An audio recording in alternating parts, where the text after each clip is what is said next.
نحمده ونصلي على رسوله الكريم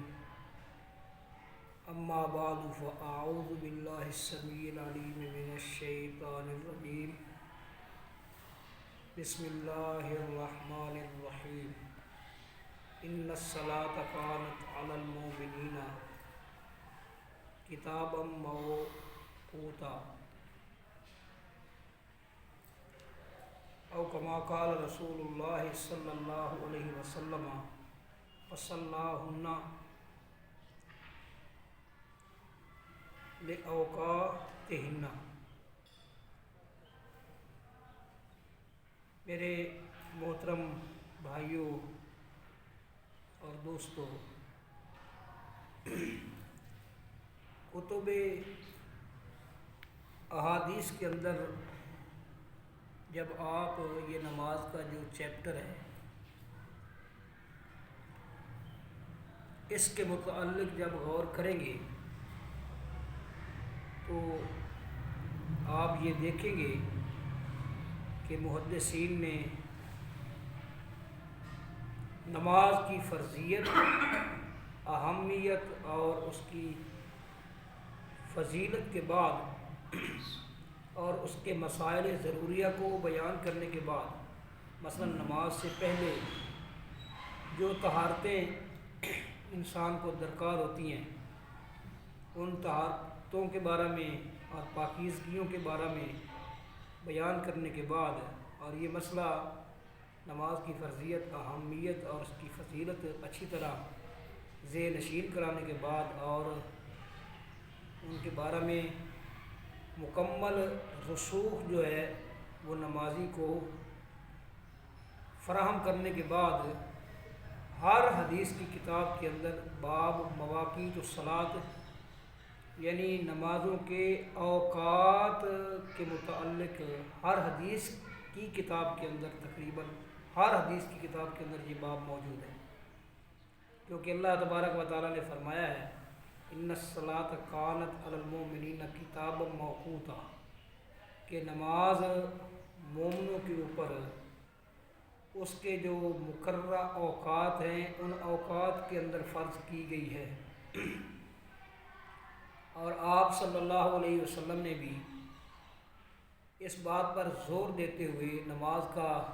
جو مسئلہ ہے اس کو امت کے سامنے بیان کرتے ہوئے آپ نے بھی باقی کی جو اس کی جزئیات ہیں اور باقی کے جو اس کے لوازم و رموز ہیں وہ سمجھانے کے بعد آپ نے اس بات کا ضرور ذکر کیا ہے کہ اہل ایمان جب نمازوں کو ان کے اوقات میں ادا کرتے ہیں تو یہ اوقات کا جو مسئلہ ہے اس بارے میں ہمیں لازمی طور پر آگاہ ہونا چاہیے کہ آپ صلی اللہ علیہ وسلم کس وقت میں کون سی نماز ادا کرتے تھے، کون کیا کرتا ہے، اس سے ہمیں کوئی غرض نہیں ہے۔ ہمیں اس چیز کی تلاش کرنی چاہیے کہ اللہ کے نبی صلی اللہ علیہ وسلم جو ہیں وہ انہوں نے کون سی نماز کس وقت میں ادا کی ہے، اور جب ہمیں یہ معلوم ہو جائے نبی کریم صلی اللہ علیہ وسلم کی حدیث کے ذریعے کہ آپ صلی اللہ علیہ وسلم فلاں وقت میں فلاں نماز ادا کیا کرتے تھے، تو اس کے بعد کوئی گنجائش نہیں رہ جاتی کسی اور طرف دیکھنے کی اور کسی اور جانب ملتفت اور متوجہ ہونے کی کوئی گنجائش نہیں رہ جاتی۔ تو اس لیے محدثین نے جس طرح اسلام اور شریعت کے باقی جو پہلو ہیں اور باقی جو موضوعات ہیں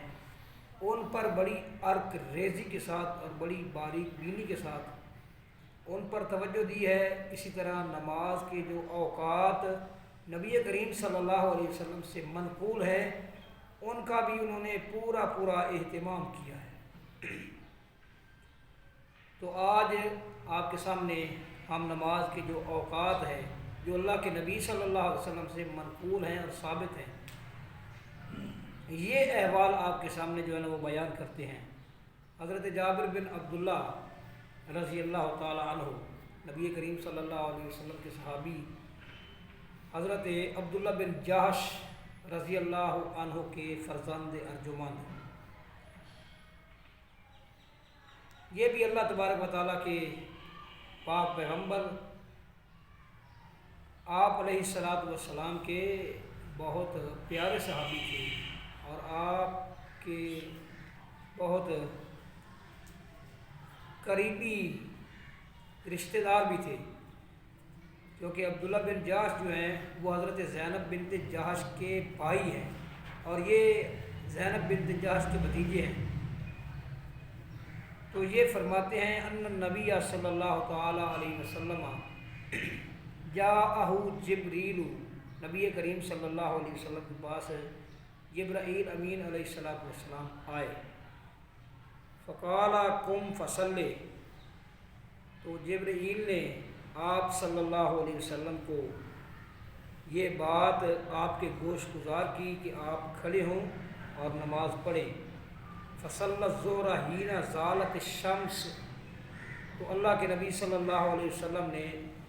ظہر کی نماز پڑھی جس وقت کہ سورج ڈھل چکا تھا، یعنی سورج کے ڈھلتے ہی ظہر کی نماز آپ علیہ الصلوۃ والسلام نے پڑھی۔ ثم جاءہ العصر، پھر وہ آپ صلی اللہ علیہ وسلم کے پاس عصر کے وقت آئے جبرائیل امین علیہ الصلوۃ والسلام۔ یہ بات آپ کو اور ہمیں سب کو ذہن میں رکھنی چاہیے کہ یہ کتنا بڑا عمل ہے۔ ایک طرف سید الملائکہ ہے جو سارے فرشتوں کے سردار ہیں اور وہ اسپیشلی آئے ہیں آپ صلی اللہ علیہ وسلم کے پاس، اور دوسری طرف ہمارے نبی کریم صلی اللہ تعالیٰ علیہ وسلم ہیں جو تمام انبیاء کے سردار ہیں۔ تو ان دونوں کے اہتمام کے ذریعے جس عمل پر عمل کیا جا رہا ہے، جس عمل کو اختیار کیا جا رہا ہے، وہ کتنا عظیم عمل ہوگا۔ حضرت جبرائیل امین علیہ السلام پھر آپ کے پاس عصر کے وقت آئے، فقال قم فصلی، تو انہوں نے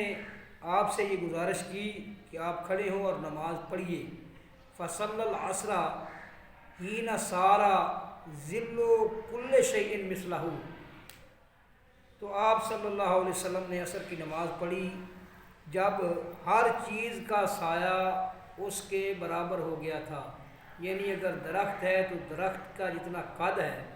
اس کے قد کے مطابق اس کا سایہ ہو گیا تھا، یا اگر کوئی عمارت ہے، کوئی دیوار ہے، مثلا کوئی انسان ہے،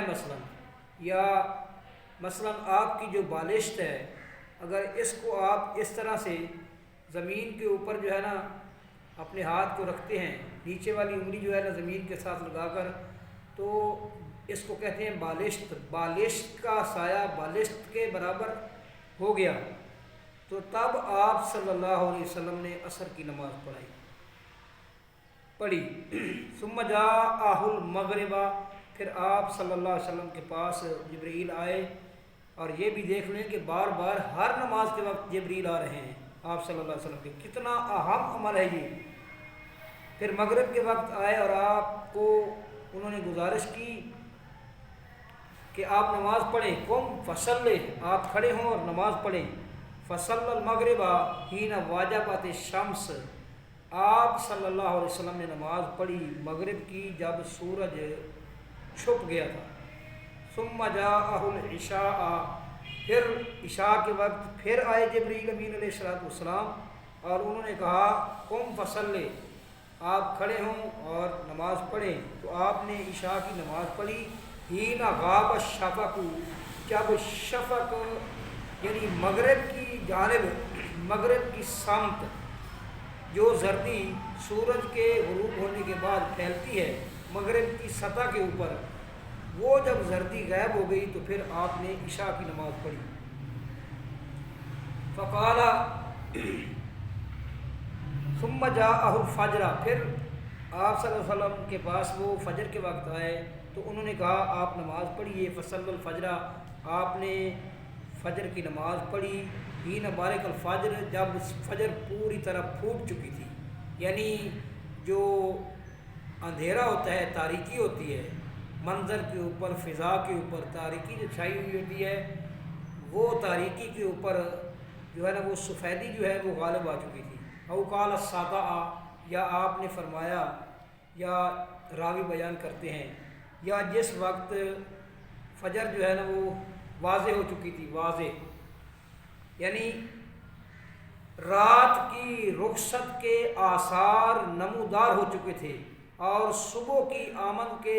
آثار جو ہیں وہ پوری طرح واضح ہو چکے تھے۔ ثم جاءہ من الغد، پھر آپ کے پاس وہ دوسرے دن آئے، للظہر، ظہر کی نماز کے لیے۔ تو پھر اسی طرح جبرائیل امین علیہ السلام نے آپ صلی اللہ علیہ وسلم کو مخاطب کیا کہ آپ کھڑے ہوں اور نماز پڑھیں، تو آپ نے ظہر کی نماز پڑھی۔ ہینا سارا ذلو کل شیء مثلہ، یعنی پہلے دن آپ نے ظہر کی نماز پڑھی تھی جب سایہ ابھی ڈھلا ہی تھا، لیکن آپ نے دوسرے دن ظہر کی نماز پڑھی ہے جب ہر چیز کا سایہ اس کے برابر ہو گیا۔ یعنی پہلے دن جس وقت میں آپ نے عصر کی نماز پڑھی تھی، دوسرے دن اسی وقت میں آپ نے ظہر کی نماز پڑھی ہے۔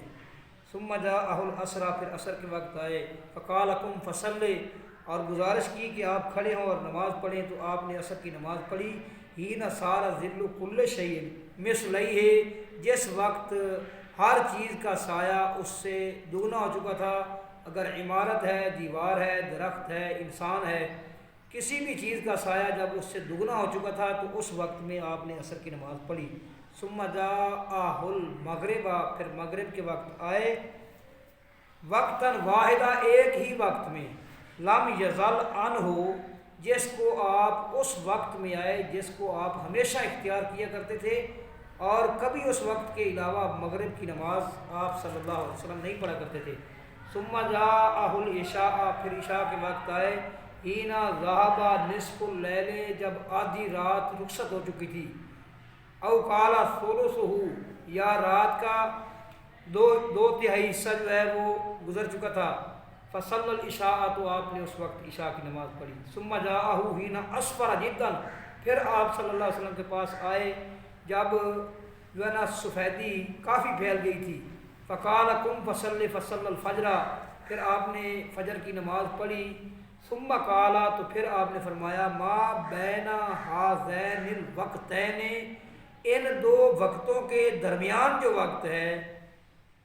وقت ہذین الوقتین وقتن، وہ وقت ہے نماز کا جو آپ صلی اللہ علیہ وسلم نے 2 دنوں کے اندر 2 اوقات میں نماز پڑھی۔ یعنی ظہر کی پہلے دن نماز پڑھی